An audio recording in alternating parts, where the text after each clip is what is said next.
प्रस्तुत हूँ आप सबके सामने। आज जिनकी कुंडली लेकर के आया हूँ, इनका नाम गोपाल है और महाराष्ट्र पुणे से इनकी माताजी ने इनकी कुंडली भेजी है। बड़े ही चाव से जब एक माता अपने पुत्र के बारे में जानना चाहती हैं, तो ज्योतिषी को भी कई बार ये अपने आप को ब्रह्मा नहीं समझ लेना चाहिए और हमें कुंडली इसलिए नहीं दिखने की आवश्यकता होती है या दिखाने की आवश्यकता होती है कि चलो कुंडली में क्या चीज़ें हैं या क्या कमज़ोरी है, क्या मजबूती, चलो वो तो बात समझ में आती है। पर हमें उस कुंडली को किस तरीके से इस्तेमाल करना है, उसके अंदर कौन-कौन से छुपे राज हैं, छुपे सत्य कौन से हैं, जिसको अगर हम बल दे दें, तो कुंडली की बाकी जो कमज़ोरियाँ हैं, वो यूँ ख़त्म हो जाएँगी। मुझे लगता है कि अगर मेरे पास जो मज़बूती है, अगर मैं सिर्फ़ उसको ही मेंटेन करता चलूँ, उस पे ही हमारा ध्यान बढ़ता रहे, तो फिर स्वतः ही मेरी कमज़ोरी धीरे-धीरे अपने आप ख़त्म हो जाएगी। मतलब हमें अपने मज़बूती को भी ध्यान में रखने की आवश्यकता है। ठीक इसी तरीके से जैसे इस कुंडली की सबसे अच्छी मजबूती अगर मैं बताऊं तो उच्च के चंद्रमा का लग्न में होना। तीन तीन शुभग्रह होते हैं जन्म कुंडली में, गुरु शुक्र और चंद्रमा। बुध जो है वो जन्म कुंडली में शुभग्रह की राशि में शनि के साथ खराब नहीं होंगे, यानी कि तीन शुभग्रह जिसमें से गुरु शुक्र और चंद्रमा का केंद्र में आना, ये इस कुंडली की सबसे अच्छी बात होगी जो जातक को प्रगतिशील, एक्टिव, हाइपर एक्टिव बना दे। और साथ ही साथ चूंकि जो स्वभाव भाव है, ध्यान से समझिएगा, जो स्वभाव का भाव होता है दूसरा भाव और आठवां भाव, यहाँ पे बुध जैसा ग्रह बैठा है, इस वजह से व्यक्ति बालकपन में रहेगा और हाइपर एक्टिव है। इन्होंने पूछा है मेरा बेटा हाइपर एक्टिव है और मैंने गर्भ संस्कार से युक्त होकर के इसको जो है वो इसके जन्म के समय पे जब ये बेटा मेरा गर्भ में था तो मैंने खूब शिव तांडव स्तोत्र पढ़े हैं तो शायद यही कारण है कि बाहर आके तांडव मचा रहा है, पर वो खराब नहीं है। चंद्रमा उच्च के हैं तो व्यक्ति को चंचल बनाते हैं। चंद्रमा उच्च के हैं इस वजह से मन में थोड़ी सी गंभीरता कम होती है। वैसे गुरु केंद्र में है, ये अब बहुत अच्छी बात होगी। गुरु और शुक्र केंद्र में है, जातक अनुभवी होगा, गंभीर होगा, संपन्न होगा। शुक्र से संबंधित क्षेत्र जितने होते हैं आप उसको उस क्षेत्र में भेज सकते हैं। अब मैं एक बात बताऊं, दरअसल इस कुंडली की सबसे अच्छी बात बता दूं तो चंद्रमा का यहाँ बैठना, गुरु और शुक्र का यहाँ बैठना कोई आवश्यक नहीं है। ये व्यक्ति पेट का रोगी थोड़ा हो सकता है, बाकी की चीज़ें और भी मैं आपको बताऊं। पहले इनका थोड़ा पंचांग भी पढ़ के बताऊंगा, धीरे धीरे साथ में चलेंगे।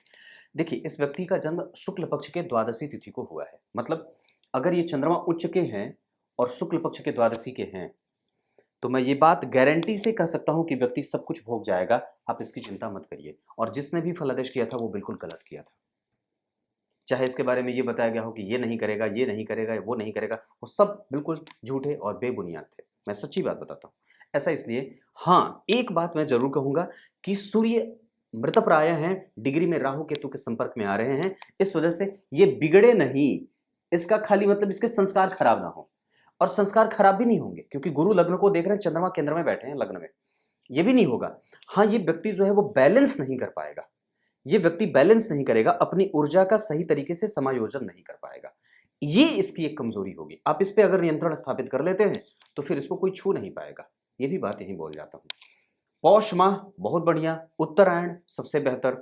ये आत्मबल, बुद्धिमान, यशस्विता, ज्ञान गुण गण से संपन्न, शिशिर ऋतु, धीरे धीरे काम हो पर हो जाए। शुक्ल पक्ष के द्वादशी तिथि के चंद्रमा शुभग्रह, सरकारी क्षेत्र में पदस्थ अधिकारी बनने का योग, समाज में नाम रोशन करने का प्रभाव विकसित हो जाएगा। मृगशिरा नक्षत्र में जन्मे होने से ऊर्जावान तो यहां से भी दिख रहा है। तो अगर किसी के पास ऊर्जा है, अगर वो कोई एक जगह इकट्ठा बैठ नहीं रहा है, इसका मतलब ये थोड़ी है कि वो कमजोर है या फिर गंदे विचारों वाला है, ऐसा तो नहीं है। इनकी कुंडली में चंद्रमा जो होते हैं वो चंद्रमा के पास 16 कलाएं होती हैं। ये जो ग्रह है चंद्रमा, इसके पास 16 कलाएं हैं और वो लग्न में उच्च का होकर के बैठा है। मतलब व्यक्ति के पास चपलता, चंचलता, चालाक, बुद्धिमान, यशस्वी, गुणकारी, ध्यानस्थ और समाधिस्थ होने वाला है। ये कुंडली के कमजोर नहीं, कुंडली के कमजोर पक्ष नहीं है, ये कुंडली के मजबूत पक्ष है माता जी। और वस्तुतः आप जब गौर से देखो तो राहु जब यहाँ पे बैठेंगे कर्क राशि में, जिसके अधिपति चंद्रमा उच्च के हैं, तो पराक्रम भाव का अधिपति उच्च का है। इस व्यक्ति के पराक्रम के बारे में अंदाजा लगाना भी मुश्किल हो जाए कि कितना इसके अंदर कितनी ऊर्जा भरी है, क्योंकि गुरु की उच्च दृष्टि यहां जा रही है। इस भाव के अधिपति उच्च के बैठे हैं, मेहनत करवाएंगे क्योंकि राहु यहां बैठ करके मेहनत करवाएंगे। छोटे भाई बहन का योग है क्योंकि इस भाव के अधिपति उच्चक हैं, गुरु की दृष्टि है इस भाव पे भी और इस भाव के अधिपति पे भी। सूर्य की दृष्टि जारी है तो कोमल राशि पे जा रही है, खराब राशि पे नहीं जा रही। बिल्कुल। अब एक बात और बताता हूं, मंगल जो है वो जन्म कुंडली में गुरु की राशि में बैठे हैं, जिसके अधिपति परिवर्तन कर रहे हैं। देखो वृश्चिक राशि के गुरु और मीन राशि के मंगल, ये परिवर्तन हुआ, यानी कि लाभ भाव के अधिपति का परिवर्तन सप्तम भाव से हुआ। ये व्यक्ति कहीं भी रहेगा पदस्थ ही रहेगा और जीवन में जो भी इच्छाएं चाहेगा वो उसके जरूर ही इच्छित वर की प्राप्ति भी होगी, पूरी करके ही जन्म लेगा और दम लेगा। ब्रह्म योग में जन्मा है, ब्रह्म के सदृश, भगवान ब्रह्मा के सदृश गुणों को धारण करने वाला होता है। ये क्रिएटिव है क्योंकि मंगल की दृष्टि धन भाव पे, मंगल की दृष्टि पंचम भाव पे और मंगल की दृष्टि छठवें भाव पे है। मंगल की चौथी दृष्टि धनदायक, मंगल की सातवीं दृष्टि यश कीर्तिमान और क्रिएशन को देने वाली और मंगल की आठवीं दृष्टि व्यक्ति को व्यापारिक दृष्टिकोण देने वाली, जहां व्यक्ति कभी भी अपने लाभ और अपने हानि को लेकर के कभी भी निरंकुश नहीं होता और कभी भी पावरलेस नहीं होता। मतलब उसके पास अगर बल है तो वो उसका सही इस्तेमाल भी जानता है। जो जैसा बर्ताव करेगा उसके साथ ये व्यक्ति वैसा ही बर्ताव करने वाला है। ये व्यक्ति वृषभ लग्न का है और लग्न में ही चंद्रमा उच्च के हैं, गंभीर है, स्थिर है, बुद्धिमान है, यशस्विता का गुण रखेगा क्योंकि गुरु चंद्रमा को देख रहा है। और शुक्र चंद्रमा का गज केसरी योग बनना, गुरु चंद्रमा का गज केसरी योग बनना एक अपन, हालांकि शुक्र के कारण गज केसरी तो मैं नहीं कहूंगा, पर गुरु के कारण जरूर बनेगा क्योंकि इस कुंडली के लिए वो अष्टमेश भी तो होते हैं, छठे भाव के भी तो अधिपति होते हैं, रोग भाव, तो रोग भी थोड़े बहुत देते हैं। बुध अष्टम में बैठे हैं, इस कारण से कंसंट्रेशन व्यक्ति का नहीं बनेगा। ऐसी स्थिति हो सकती है कि व्यक्ति कंसंट्रेशन पे, आपको व्यक्ति के कंसंट्रेशन पे, इसको जो है वो आसन जीतने वाला आपको बनाना पड़ेगा, इसके आसन जीतने पे आपको काम करना होगा, इसकी मेरुदंड सिद्धि नहीं रहेगी। ये एक जगह बैठ करके 10 मिनट बातचीत नहीं करेगा, फुर्तीला बहुत ज्यादा है, तुरंत ही जो है वो इधर उधर भटक जाए, ऐसी स्थिति होती है। आपको इस पे काम करने की आवश्यकता होगी। मंत्र पढ़े, गणेश जी के मंत्रों की पूजा हमेशा ही इससे कराई जाए, दुर्गा जी के मंदिर का दर्शन हमेशा इससे कराई जाए। वैसे एक बात बता दूं, ये वैश्य वर्ण और देवगण का है, इसका दाम्पत्य खराब नहीं होगा। दूसरे नंबर पे क्योंकि यहाँ पे गुरु नीच के भले हैं, पर ध्यान से समझिएगा, तो शनि यहाँ पे जन्म कुंडली में बुध की राशि में बैठे हैं और यहाँ वो व्यक्ति को कई बार थोड़े बहुत आलस्य में रखेंगे। यहाँ चंद्रमा बैठे हैं, बहुत अच्छी बात, यहाँ पे भी चंद्रमा यहीं बैठे हैं, बहुत अच्छी बात, गुरु यहाँ भी बैठे हैं, पद के साथ ही व्यक्ति आगे बढ़ता है। इनकी कुंडली में पदस्थ अधिकारी बनने का योग होगा और व्यक्ति प्रोफेसर वगैरह भी बन सकता है क्योंकि यहाँ पे बुध के साथ शनि बैठे हैं, तो रिसर्च वगैरह का क्षेत्र भी व्यक्ति का ठीक होगा क्योंकि अष्टम भाव के अधिपति लग्न को देखेंगे, अष्टम भाव में शनि बैठेंगे और तीसरी दृष्टि से दशम स्थान को, कर्म क्षेत्र के लिए बढ़िया, सातवीं दृष्टि से द्वितीय भाव को, स्वभाव के लिए बढ़िया और गंभीरता, गंभीर काम करें, और 10वीं दृष्टि से जन्म कुंडली के पंचम भाव को, पंचम का अष्टम में जाना रिसर्च का क्षेत्र खोलेगा और व्यक्ति रिसर्चर माइंडसेट का हो जाएगा, रिसर्च करने वाला होगा, बुद्धि तीव्र और प्रखर वाणी का धारण करने वाला होगा। द्वितीय भाव के अधिपति शनि के साथ बैठे हैं और वापस द्वितीय भाव को देख रहे हैं, धन संचित करने वाला होगा, धन अपने ऊपर खर्च करने वाला होगा। माता पिता के साथ संबंधों में से पिता के साथ संबंधों को थोड़ी बहुत मजबूती देने की आवश्यकता जरूर होगी। मैं समझता हूं कि सूर्य मृतप्राय भी हैं और पिता भाव के अधिपति शनि भी, जो 11 नंबर लिखा है, इसके अधिपति देखिए अष्टम में गए हैं। इस कारण से, और साथ ही साथ हालांकि इस भाव से जो चतुर्थ भाव है पीछे, वो गुरु और शुक्र बैठे हैं, इनका सुख भोगेगा। इस भाव से चतुर्थस्थ चंद्रमा उच्च के बैठे हैं, पिता का सुख है, पिता के पास आयु भी है, पर संबंधों में कभी कभी जो है वो एक नानुकूल सा भाव रहेगा। दशमांश कुंडली में चंद्रमा और केतु का ग्रहण थोड़े बहुत विलंब से जो है वो रिकग्निशन मिलती है। यहाँ पे चंद्रमा बैठे हैं, दाम्पत्य का सुख बढ़िया रहेगा क्योंकि चंद्रमा और शुक्र दोनों एक दूसरे से नवम पंचम के संबंध में है। जीवन में कई लोग आएंगे, कई लोग इनको आकर्षित करना चाहेंगे, पर ये किसी पे टिकेगा नहीं। इसके जीवन में बहुत लोग आए और बहुत लोग जाएं, इसको विशेष फर्क नहीं पड़ने वाला है। भगवान कृष्ण की भांति ये कई बार अपनी हरकतें करने वाला होगा। एक बात बता देता हूं, चंद्रमा मृगशिरा के और मंगल रेवती के बैठे हैं। चंद्रमा मृगशिरा में बैठेंगे तो व्यक्ति के पास एनर्जेटिक जो है वो उत्साह देने वाले और एनर्जेटिक इंसान बना देंगे। वहीं मंगल रेवती के बैठेंगे तो व्यक्ति में क्रिएटिविटी और सत्यभाषी बोलने वाला, सत्यभाषी, सत्य भाषण करने वाला। चंद्रमा जो है वो जन्म कुंडली में मृगशिरा और किसी भी ग्रह का कोई प्रभाव नहीं, चंद्रमा पे शुक्र और गुरु के प्रभाव से व्यक्ति कभी कभी घमंड भी करेगा, और सूर्य के ऊपर केतु राहु के प्रभाव से और किसी अन्य ग्रह का कोई प्रभाव नहीं, इस वजह से व्यक्ति के ऊपर कभी कभी सरकार की जो है वो चाबुक भी चलेगी। मतलब सरकार से कई बार जब ये जुड़ करके काम करे या सरकारी नौकरी की तैयारी करे तो हो सकता है कि थोड़े विलंब से इसको नौकरी मिले। वस्तुतः जो शनि का संबंध है वो दशम भाव से है और खुद उस भाव के अधिपति होकर के उसको वापस देख रहे हैं, तो सरकारी नौकरी के प्रबल योग बनते हैं क्योंकि केंद्र में गुरु और चंद्रमा का होना, मंगल का जन्म कुंडली में बुध को देखना या बुध के भाव को देखना, और साथ ही साथ सूर्य और चंद्रमा का संबंध नवम पंचम का होना, ये सबसे ज्यादा अच्छी बात होगी। सूर्य उत्तराषाढ़ा के बैठे हैं और मैं समझ रहा हूं कि उनकी स्थिति राहु पुनर्वसु में, गुरु ज्येष्ठा के, नारायण का भक्त, माता पिता का सुख भोगने वाला, माता के साथ संबंधों को बहुत ही मजबूती और बहुत ही श्रेष्ठतम स्थिति को ले जाकर के प्राप्त कर देता है। संबंधों में माता के साथ संबंध ज्यादा अच्छे देखेंगे और साथ ही साथ व्यक्ति के पास किसी भी प्रकार की रोग की स्थिति नहीं होगी। वात पित्त कफ बुध के अष्टम भाव में जाने से कमजोर हो सकते हैं, लेकिन फिर भी मैं उसे खराब नहीं कहूंगा, क्योंकि उसमें वहां के अधिपति, अष्टम भाव के अधिपति लग्न को देख रहे हैं तो आयु तो देंगे, साथ ही साथ व्यक्ति के पास एक अलग तरीके का माइंडसेट देंगे, जहां व्यक्ति हमेशा ही खोजी प्रवृत्ति को धारण करके बहुत ही सवाल पूछता रहे और उसके सवाल कभी भी खत्म ही ना हो। ये इतनी सारी चीजें मैंने आपको बताई। अब एक बार इनकी कुंडली में जो है वो प्रसिद्ध होने का योग देखते हैं, क्योंकि इनकी माता जी ने इस बारे में बड़ा पूछा है। एक सवाल बताता हूं और इस सवाल का उत्तर आपको मैं कैसे देता हूं। जैसे लग्न में अगर ग्रह बैठे हों, केंद्र में बढ़िया ग्रह बैठे हों, मंगल को गुरु का प्रभाव दिख रहा हो, तो ये व्यक्ति दूसरों को कुछ शिक्षा और दान करने वाला हो जाता है। अष्टम भाव के अधिपति का लग्न को देखना और अष्टम भाव के अधिपति का मंगल को देखना, जो कि सप्तमेश है, अष्टम और सप्तम का योग बना, और अष्टम भाव के अधिपति जो है वो गुरु जन्म कुंडली में एकादशवें के भी अधिपति होकर के देखे जा रहे हैं। किसके द्वारा? चंद्रमा और गुरु के द्वारा। एक दूसरे का देखना ये व्यक्ति को प्रसिद्ध बना देते हैं। अब जब आप गौर करें तो एक ग्रह यहाँ बैठे, एक दूसरा यहाँ, तीसरा यहाँ, चौथा यहाँ, पांचवा यहाँ, 5 ही घर में सारे ग्रह बैठेंगे तो व्यक्ति थोड़ा बातूनी होगा। लेकिन कई ग्रंथ यहाँ ये कहते हैं कि व्यक्ति प्रसिद्धि को पाता है, और वो इस वजह से इस कुंडली में ज्यादा होगी बात, क्योंकि पराक्रमेश उच्च के होकर के गुरु जैसे ग्रह से देखे जा रहे हैं, जो वस्तुतः व्यक्ति के अंदर क्रिएटिविटी तो नहीं, पर हाँ एक बड़ी अच्छी बात है कि व्यक्ति को सच्चाई और व्यक्ति को गंदी चीजों में और अच्छी चीजों में हमेशा ही ये भाव प्रदर्शित करते रहेंगे, ये अच्छा है, ये बुरा है, ये अच्छा है, ये बुरा है, ये अच्छी चीज है, ये अच्छी चीज नहीं है।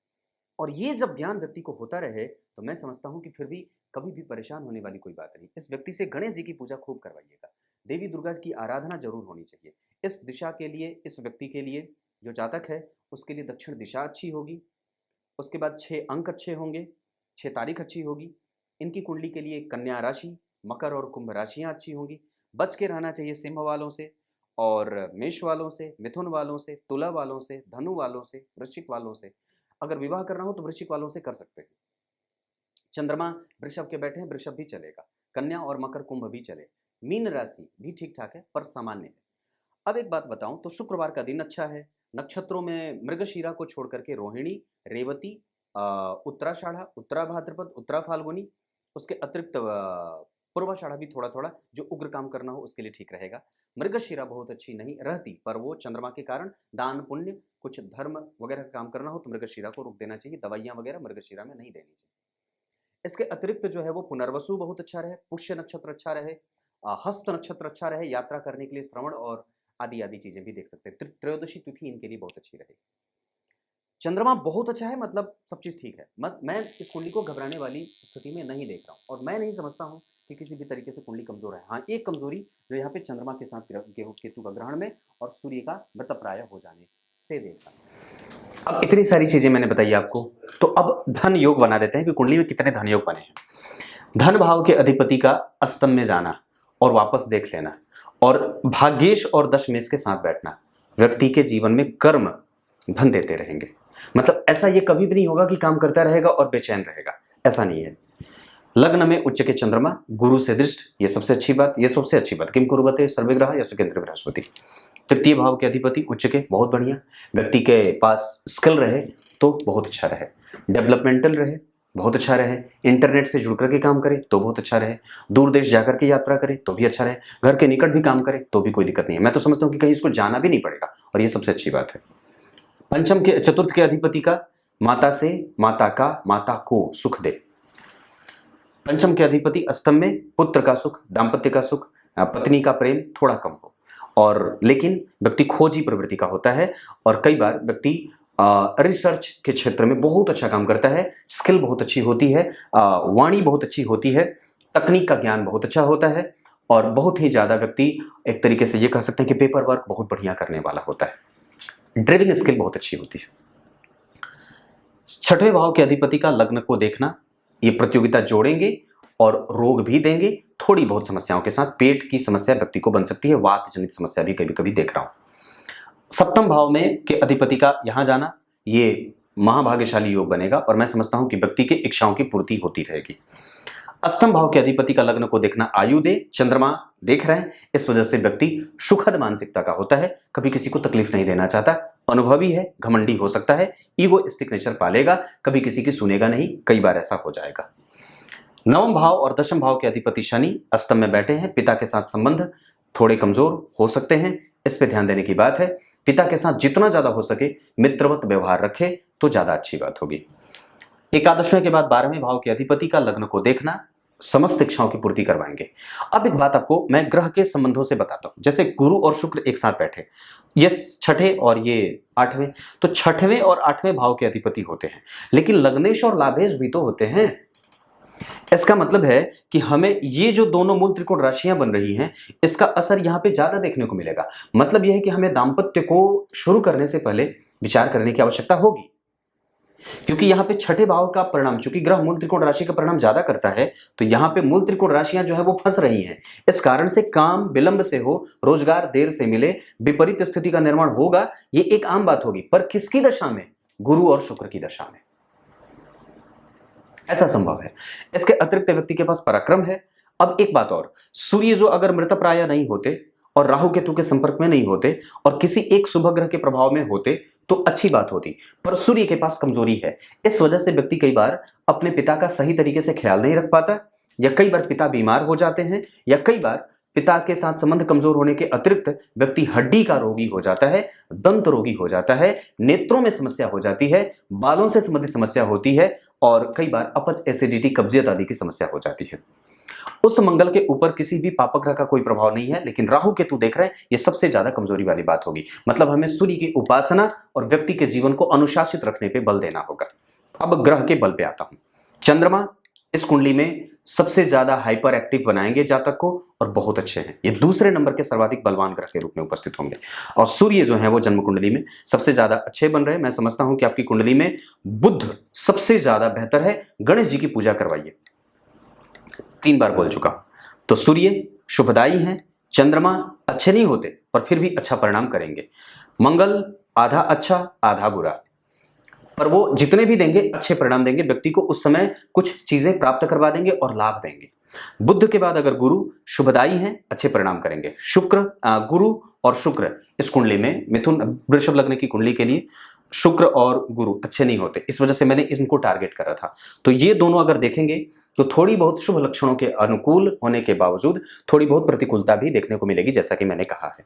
तो अगर फिर भी व्यक्ति को अगर शिक्षा के बारे में, अपने करियर को लेकर के अगर कोई निर्णय लेना हो, तो मैं समझता हूं कि व्यक्ति को शनि की दशा का इंतजार या शनि के अंतर प्रत्यंतर का इंतजार कर लेना चाहिए, या फिर बुध के दशा अंतरदशा का ध्यान रख लेना चाहिए। ये इतनी सी बात है।